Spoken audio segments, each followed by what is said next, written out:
রাধে রাধে। হংস বা হাঁস, এই হংস বা হাঁস কিন্তু দুই রকম। একটা হচ্ছে শুধু হাঁস, আরেকটি হচ্ছে রাজহাঁস।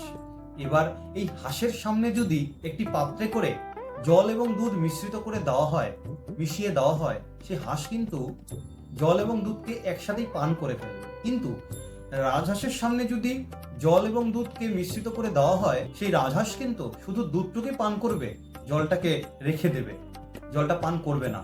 এটা রাজহাঁসের গুণ। এবার ভাবছেন আমাদের কর্তব্য কি? আমরা তো জগতের জীব, আমাদের কর্তব্য আমরা যাদের সাথে মেলামেশা করি, দেখেন প্রতিটা ব্যক্তির মধ্যেই দোষ এবং গুণ বিদ্যমান রয়েছে। আমাদের কর্তব্য সেই রাজহাঁসের মতো। রাজহাঁস যেমন শুধু দুধটুকু পান করেছে, আমাদের কর্তব্য যেই ব্যক্তির সাথে আমরা চলাফেরা করি সেই ব্যক্তির শুধু গুণটুকুই ধারণ করা, গুণটুকুই গ্রহণ করা, দোষটাকে দেখার চেষ্টাও পর্যন্ত না করা। রাধে রাধে।